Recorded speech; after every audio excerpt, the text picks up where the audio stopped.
How's it going, guys? 7Nature here. I know I haven't uploaded in fucking ages. I've been on Twitch, alright? And Facebook, believe it or not. I've been streaming to Facebook and Twitch. So, yeah, I haven't forgotten about YouTube. I've just been extremely busy gaming and haven't had time to make videos. However, today we're going to do a quick short one. Hopefully I can start motivating myself into doing more videos. Recently I decided to get into collecting vinyl, as every other fucking person has been doing. But, why not? You know, I like collecting things. So, those of you that have seen my videos know that. You know, I collect Pogs and David Attenborough box sets and PlayStation 1 games. It's just, I like to hold on to things that I grew up loving. So, although I may not have ever collected vinyl in the past, why not now?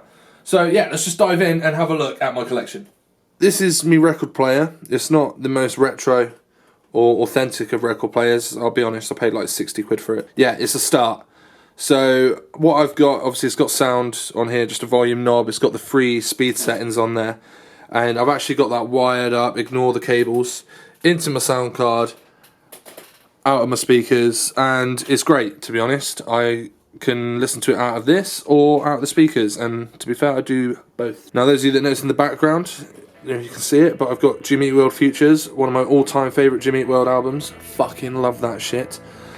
This was actually the first vinyl I got, along with, I think it's behind, fail, Above and Beyond. It's the second acoustic vinyl that came out.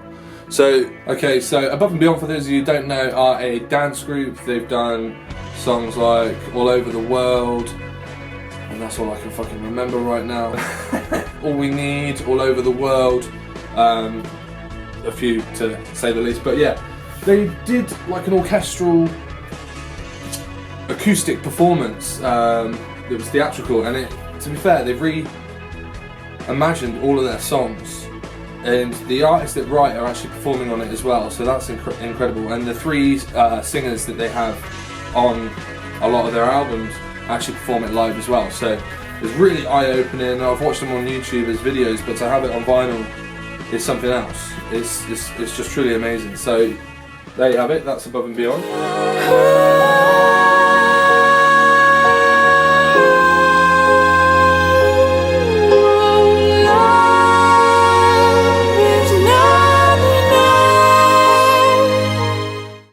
I've also got Jimmy Eat World's latest album, Integrity Blues. I feel bad that I stopped listening to them, but I would honestly say that they're one of my all-time favourite bands. So I quite like this album. I got to see them last year live, which I never thought was ever going to happen. Me and my mate Anthony went, and it was just amazing. Like, the whole room was singing the songs alongside Jimmy Eat World, and that, it was something else.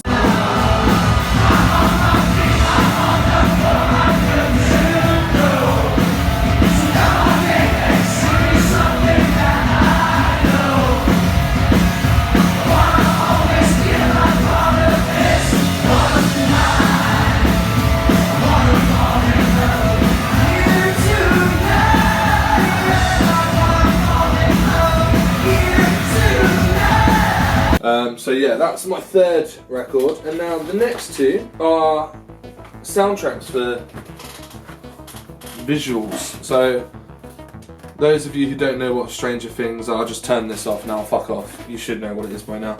It was Netflix's biggest series of last year.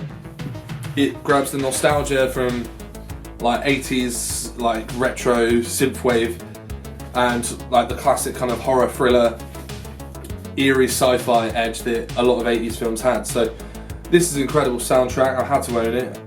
I'm surprised I didn't illegally download it up until this point either. So I do own it authentically, which is great. And I find I listen to this a lot when I play my PlayStation, because, you know, it's background music and it should be a soundtrack to a game, but it's not. It's a soundtrack to Stranger Things, hence the Stranger Things soundtrack. Anyway, next one. On my 80s hype, So I also have Drive. Now, this film is incredible. It stars Ryan Gosling. I don't know why I'm explaining these films, because this isn't a film review. This is just me showing you my collection. But it's a really good film. It's not what I expected when I first put it on to when I first turned it off. But the soundtrack was incredible. I had to own it. Just some incredible artwork inside as well. It's just amazing. But yeah, that's my collection. I've got 5. Let me know if you own any of these or if you have heard any of these, what you think. And yeah, the collection seems to be ever growing. I've only been doing this for like 6 weeks, so it's hard to not get addicted. Those of you that collect them will understand. I've been trying to just buy 1 a month, but this month I bought 3 and I'm skint now, so I need to like try and budget something that works for me, because obviously, you know, once you listen to it, it's only an hour like of listening, and if you're buying 1 a month, you're like, okay, that's cool. What am I going to do for the rest of this month? You go back to listening to stuff on iTunes or on your phone or whatever, or YouTube. As the collection grows, I'm sure I'll listen to more and more. I've listened to all of these at least 3 or 4 times now. I've been trying to just make the most of it. It does sound different as well, listening to it through a record player, which is really cool. Not as good, I would admit. It's just a different experience altogether, you know? It is nice to physically own something like this. I've not physically owned music in probably 10 years now, and that is crazy to admit, other than when I've picked up the odd like EP or whatever, supporting a local band. There you have it, this is my collection. It's small to say the least, but I'm showing you guys right at the beginning, so who knows, in a year's time I may be able to like whip out 200. It's a bit optimistic, but if you guys have any advice on really cool kind of albums or records to check out, then let me know in the comments below. Yeah, I hope you've enjoyed it anyway, and I'm going to try and do more videos because I've been really slack. Thanks for watching, I'm Southern Nature, see you, bye.